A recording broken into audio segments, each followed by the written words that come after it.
உலகெங்கும் நிறைந்திருக்கும் தமிழ் நேயர்கள் அனைவருக்கும் எமது மனமார்ந்த வணக்கம்.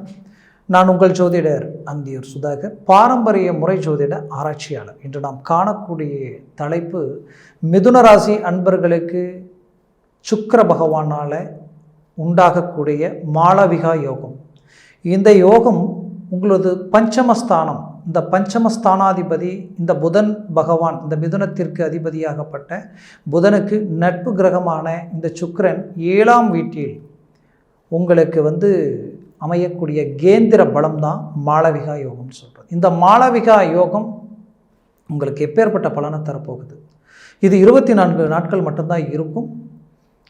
ஜனவரி மாதம் 18ஆம் தேதியிலிருந்து பிப்ரவரி மாதம் 11ஆம் தேதி வரைக்கும் இந்த கால அமைப்பு. 12ஆம் தேதி மீண்டும் அவர் பெயர்ச்சி அடைவார். அப்போது இந்த 24 நாட்களில் உங்களுக்கு கிடைக்கக்கூடிய திடீர் மாற்றமும் மாறுதலும், அந்த மாற்றம் மாறுதல் எப்படி இருக்குன்றதை இந்த நம்ம சேனலில் பார்க்கலாம். நான் இந்த காணொலியில் அதை பற்றி தெளிவாக விவரமாக நான் சொல்கிறேன். அதை சார்ந்த முயற்சிகள் எடுத்து நீங்கள் அதை சக்ஸஸ் அடையிறதுக்கு உண்டான முயற்சிகள் பண்ணுங்கள். மேற்கொண்டு பார்த்தீங்கன்னா நம்ம சேனலை சப்ஸ்கிரைப் பண்ணாதவங்க பண்ணிக்கோங்க, பெல் பட்டனை கிளிக் பண்ணி ஆல் ஆப்ஷனை கொடுத்துக்குங்க. ஆக மிதுன ராசி என்பர்களே, கடந்த காலகட்டங்களில் கண்டகச்சனையினாலேயும் அஷ்டமச்சனையினாலேயும் பலவித துன்பங்களுக்கு ஆளானீங்க, பலவித இழப்புகளை சந்திச்சிங்க, மன உளைச்சலை அடைஞ்சிங்க, நம்பிக்கை துரோகங்களை சந்திச்சிங்க. உங்களுடைய உழைப்பை மற்றவங்க பயன்படுத்தி அவங்க வளர்ந்தாங்க, ஆனால் நீங்கள் கஷ்டங்களை மட்டும்தான் மிஞ்சி உங்களுக்கு நின்னது.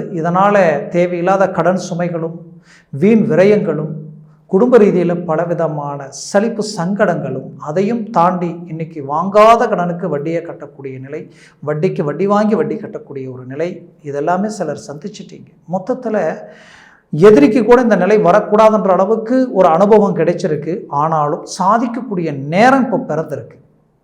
காரணம், ஒரு புறம் சனி பகவான் உங்களுக்கு நல்ல இடத்துக்கு வந்துட்டார், மறுபுறம் உங்களுக்கு கடவுளுடைய அனுகிரகத்தால் உங்களுக்கு கிடைச்ச ஒரு பாக்கியம் 11ஆம் இடத்துல இருக்கிற குரு வக்கர நிலையிலிருந்து இயல்பு நிலைக்கு வந்துட்டார். அப்போது லாபம், வளர்ச்சி, முன்னேற்றம் இது எல்லாமே உங்களுக்கு கை கொடுக்கும். அடுத்தது உங்களுக்கு இந்த மாளவிகா யோகம் 7ஆம் இடத்துல நிற்கக்கூடிய இந்த தருணம், பஞ்சம ஸ்தானாதிபதி 7ஆம் இடத்துல நிற்கிறார். அப்போது ஏதோ ஒரு நட்பு ரீதியில் உங்களுக்கு திடீர் மாற்றங்கள் கிடைக்கும். ஏதோ ஒரு பழக்க வழக்க ரீதியில் தொழில் சார்ந்த இடத்துல கடந்த காலகட்டங்களில் நடந்த இந்த தொழில் விரயத்தை சரி செய்யக்கூடிய ஒரு வாய்ப்பு உங்களுக்கு அமையும். அது மட்டும் கிடையாது, திடீர் திருப்பங்கள் உங்கள்கிட்ட வேலை செய்கிறவங்க, உங்களுடைய தொழிலாளிகள், அது மட்டும் அல்ல, உங்களுக்கு நீங்கள் பொருள் எடுக்கிற இடம், மெஷினரி எல்லாமே உங்களுக்கு கை கொடுக்கக்கூடிய ஒரு நேரமாக இருக்கும். எல்லாமே உங்களுக்கு சாதகமான ஒரு நிலை உருவாக்கும். அது மட்டும் அல்ல, உங்களுக்கு எதிரில் நின்று பேச தகுதி இல்லாதவங்க உங்களை விமர்சனம் பண்ணாங்க, அவங்களுக்கு எதிரில் மீண்டும் ரீஎன்ட்ரி கொடுத்து நீங்கள் சாதிக்கக்கூடிய ஒரு காலமாக இருக்கும். உங்கள் தொழிலில்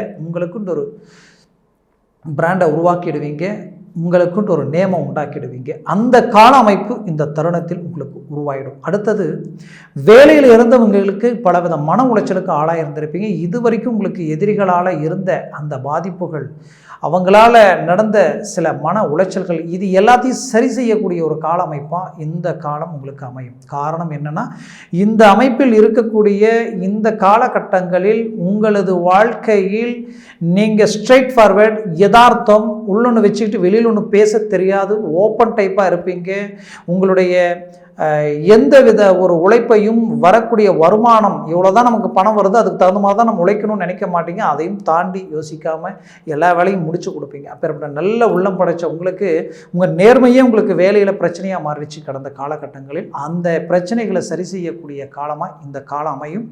இந்த மாளவிகா யோகம் இது 180 டிகிரியில் உங்களுடைய ராசியை பார்க்குது. அப்போது இந்த சுக்கிரனுடைய பார்வை உங்களுடைய ஆசைகள், உங்களுடைய லட்சியங்கள், உங்களுடைய ப்ரமோஷன், உங்களுடைய இலக்கு, இது எல்லாத்தையும் நீங்கள் வெற்றிகள் அடையக்கூடிய, அதிர்ஷ்டங்கள் கிடைக்கக்கூடிய காலமாக இது இருக்கும். திடீர் அதிர்ஷ்டங்கள், திடீர் யோகங்கள். ஏன்னா பஞ்சமாதிபதி இல்லையா, அது அவர் செய்வார். அடுத்தது திருமண வாய்ப்பு. 7ஆம் இடத்துல சுக்கிரன் இருந்தால் திருமண வாய்ப்பு கைக்கூடி வரும். கடந்த காலகட்டங்களில் எல்லாம் தடையாக இருந்ததுன்னு நினச்சி வருத்தத்தில் இருந்த உங்களுக்கு கண்டிப்பாக இந்த காலகட்டங்களில் அது கைக்கூடி வரும். அதை விட ஏற்கனவே திருமணமாகி டைவர்ஸாக ஆயிடுச்சுன்னு நினைக்கிறவங்களுக்கு இந்த தருணத்தில் அதை சார்ந்த வாய்ப்புகளும் உங்களுக்கு கிடைக்கும். அதற்கு காரணமும் பஞ்சமஸ்தானத்தை குரு பகவான் டைரக்டாக பார்க்கறதுனால பூர்வ புத்திர விருத்தி, உங்களுக்கு வம்ச விருத்தி, அப்போ திருமணமாகி வம்ச விருத்தி புத்திர பாக்கியம் கிடைக்கக்கூடிய தருணமாக இது உங்களுக்கு அமையும். அதை விட இந்த 2024 பெரிய எதிர்பார்ப்புகளோடு இருக்கக்கூடிய உங்களுக்கு இந்த யோகம் பெரிய பலத்தை உருவாக்கிடும், ஒரு பெரிய திருப்பு முனையை உண்டாக்கிடும். அப்போது ஒரு விதத்தில் நீங்கள் நினச்ச இலக்குகள், குடும்பத்தை சார்ந்த நல்ல விஷயங்கள் எல்லாத்தையும் உருவாக்கக்கூடிய வாய்ப்புகள் அமையும். அதுவும் பார்த்திங்கன்னா உங்களுக்கு பூமி வாங்கக்கூடிய யோகம், மனையை உருவாக்கக்கூடிய காலகட்டமாக இந்த காலகட்டங்கள் உங்களுக்கு அமையும். மேற்கொண்டு தொழிலை இன்னும் அடுத்த கட்டத்துக்கு கொண்டு போகக்கூடிய வாய்ப்புகளும் இந்த காலகட்டங்களில் உங்களுக்கு அமையும். அதை விட மிதுன ராசி அன்பர்களுக்கு கடந்த காலகட்டங்களில் திருமண வாழ்க்கைகளில் பிரச்சனைகள் சந்திச்சிருப்பீங்க, திருமண வாழ்க்கையில் பலவித மன உளைச்சல் அடைச்சிருப்பீங்க. அந்த மன உளைச்சல் சார்ந்த விஷயங்களை சரி செய்யக்கூடிய காலமாக இது இருக்கும். ஏன்னா கடவுளுடைய அனுகிரகத்தில் நீங்கள் பட்ட கஷ்டத்துக்கு இப்போ 7ஆம் இடத்துல இருக்கிற சுக்கிரனும் அதே இடத்த பார்க்கக்கூடிய குரு, அந்த குரு பகவானது பார்வை கரெக்டாக உங்களுடைய 7ஆம் இடத்துல விழுது. அப்போது அவரும் சுபத்தன்மையோடு பார்க்கறதுனால உங்களுக்கு குடும்ப ரீதியில் இருக்கக்கூடிய கணவன் மனைவிக்குள்ளே இருக்கக்கூடிய உடைஞ்ச அண்டர்ஸ்டாண்டிங்கை மீண்டும் ஒன்றாக்கி நீங்கள் சேர்ந்து வாழக்கூடிய வாய்ப்புகள் கிடைக்கும். 3வது நபர்களினுடைய தலையீடு ஒட்டு மொத்தமாக செதறி உங்களுக்கு விட்டு வெளியில் போகும். உங்களுக்கு இருக்கக்கூடிய எதிர்ப்புகளும் போட்டிகளும் பொறாமைகளும் விலகி நீங்கள் சாதிக்கக்கூடிய காலகட்டமாக இது உங்களுக்கு அமையும். மிதுனராசி அன்பர்களின் வாழ்க்கையில் பெற்ற பிள்ளைகளுக்காக தான் நீங்கள் எல்லாத்தையும் மேன்மை அடைஞ்சு அவங்களுக்காக பார்த்து ஒவ்வொன்றும் செய்தீங்க. அது என்னவோ கடந்த காலகட்டங்களில் அது அவங்களுடைய எதிர்கால திட்டங்களுக்கு பலவித சிரமங்களும், அது அவங்க வாழ்க்கையவே கேள்விக்குறியாக்கக்கூடிய அளவுக்கும் தொழில் ரீதியில் பல சிக்கல்களை உண்டாக்கக்கூடிய சூழலும் உண்டாயிருக்கு. அவங்க குடும்ப ரீதியிலையும் பலவித மன உளைச்சலும், உங்கள் குடும்ப ரீதியில் இருக்கக்கூடிய அண்டர்ஸ்டாண்டிங் ஏதோ ஒன்று நீங்கள் ஒன்று நினச்சிக்க அது ஒன்று நடந்துகிட்டு இருக்குன்ற அளவுக்கு போயிட்டுருக்கு. இது எல்லாமே சரி செய்யக்கூடிய காலமாக இந்த காலம் அமையும். காரணம், உங்களுடைய தனஸ்தானமும் சரி, உங்களுடைய பஞ்சமஸ்தானமும் சரி பலமாக இருக்கிறதுனால, பஞ்சமஸ்தானத்தை குரு பகவான் பார்க்கறதுனால பிள்ளைகள், உங்களுடைய குடும்பம் சார்ந்த விஷயங்கள், 7ஆம் இடத்தை பார்க்கறதுனால மனைவி சார்ந்த விஷயங்கள், இது எல்லாமே உங்களுக்கு கைகூடி வரும். கவலைகள் வேண்டியது இல்லை.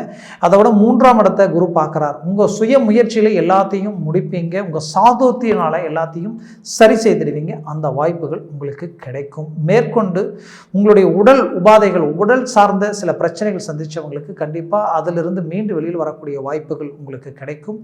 அது மட்டும் இல்லாமல் சிலருக்கு பெயின் இருக்கும், பேக் பெயின், ஷோல்டர் பெயின், இந்த மாதிரியான சில பாதிப்புகள் இருந்திருக்கும். இது எல்லாமே உங்களுக்கு சரியாகக்கூடிய ஒரு கால அமைப்புகள் உங்களுக்கு உண்டாகும். உங்களுடைய ஆரோக்கியத்தை கொஞ்சம் மேலோட்டமாக நீங்கள் செக் பண்ணிக்கிறது நல்லது. அதுவும் உங்களுக்கு மேன்மைகள் அளிக்கும். ஏன்னா உங்களுக்கு 4ஆம் இடத்துல கேது பகவான் இருக்கிறதுனால கொஞ்சம் நம்ம அக்கறை எடுத்து பார்த்துக்கிறது நல்லது. 10ஆம் இடத்துல உங்களுக்கு ராகு இருக்கார். யோகக்காரகன் ராகு 10லும், 7ஆம் இடத்துல கேது, 7ஆம் இடத்துல சுக்கிரனும், அதே நேரத்தில் உங்களுக்கு 4ஆம் இடத்துல கேதுவும், கிட்டத்தட்ட சதுரகேந்திர அமைப்பில் இந்த கால அமைப்பு உங்களுக்கு உருவாகுது. இது உங்களுக்கு மீண்டும் கிடைக்காது. திடீர் திருப்பங்கள் உண்டாகும். முயற்சிகளை பலப்படுத்துங்க. 100% சக்ஸஸ் அடைவீங்க. வெளிநாடுகளில் இருக்கிறவங்களுக்கு தொழில் சார்ந்த பிரச்சனைகளும் சரியாயிடும், வேலை சார்ந்த சிக்கல்களும் சரியாயிடும். ஏன், நீங்கள் குடும்பத்தில் இருக்கக்கூடிய குழப்பங்களையும் சரி செய்து உங்களுடைய வரவு செலவு, கொடுக்கல் வாங்கு, கடன் சுமைகள் எல்லாத்தையும் சரி செய்து ஒரு நல்ல மேன்மையை உண்டாக்கிடுவீங்க. நினைச்ச இலக்கை நீங்கள் அடைவீங்க.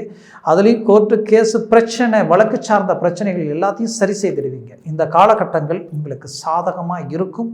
மேற்கொண்டு உங்களது வாழ்க்கை ஒரு வளமான அமைப்புகள் உண்டாக்கக்கூடிய ஒரு தருணமாக இது உங்களுக்கு அமையும். நான் சொன்ன இந்த பலன்கள் எல்லாமே கோச்சார ரீதியினுடைய அடிப்படையில் தான் சொல்லியிருக்கேன். உங்கள் ஜனன ஜாதகம் இருக்குது, அதில் திசாபுத்திகள் இருக்குது. அந்த திசாபுத்தியை பொறுத்து தான் உங்களுக்கு இந்த பலன்கள் முழுமையாக கிடைக்குமா, இல்லை சர்வாஷ்ட வர்க்கத்தில் இந்த கிரகங்கள் எத்தனை பலன்கள் பெற்றிருக்கோ அதை சார்ந்து தான் அந்த பலன்கள் கிடைக்கும். ஏன்னா இந்த பலன்கள் பார்த்தீங்கன்னா 3 பலன்களுக்கு மேலே ஒரு 4, 5, 6, 7 இருந்துட்டா அது வேறு லெவலில் இருக்கும். இதே சுக்கிரன் அங்கே எத்தனை பலன்கள் இருக்காருன்றதை பார்த்தோன்னா அவ்வளோ நல்லாயிருக்கும். ஏன்னா அது 7 இருந்துருச்சுன்னா உங்களுக்கு திடீர் திருப்பங்கள் தான், திடீர் அதிர்ஷ்டங்கள் தான். அந்த மாதிரி அதை சார்ந்து தான் உங்களுக்கு பலன்கள் இருக்கும். அதனால் உங்கள் ஜனன ஜாதகத்தை பார்த்து நீங்கள் எந்த ஒரு முடிவு எடுங்க. அது உங்களுக்கு 100% வெற்றிகள் அளிக்கும். மொத்தத்தில் உங்களது வாழ்க்கை வளமாக அமையும். உங்கள் ஜனன ஜாதகத்தை பார்த்து எந்த ஒரு முடிவு எடுக்கணும்னு நினச்சாலும் கீழே இருக்கக்கூடிய கான்டாக்ட் நம்பருக்கு கால் பண்ணி முன்பதிவு செய்து வாட்ஸ்அப் மூலமாக உங்களுடைய ஜாதகத்தை அனுப்பி தெளிவாக விவரமாக கேட்டு தெரிஞ்சு எந்த ஒரு முடிவுகளும் செயல்களையும் செய்யுங்க. 100% அது வெற்றிகள் அளிக்கும். ஆக மிதுன ராசி என்பவர்களின் வாழ்க்கை வளமாக அமைந்திட எமது மனமார்ந்த வாழ்த்துக்கள். நன்றி, வணக்கம். மீண்டும் சந்திக்கலாம்.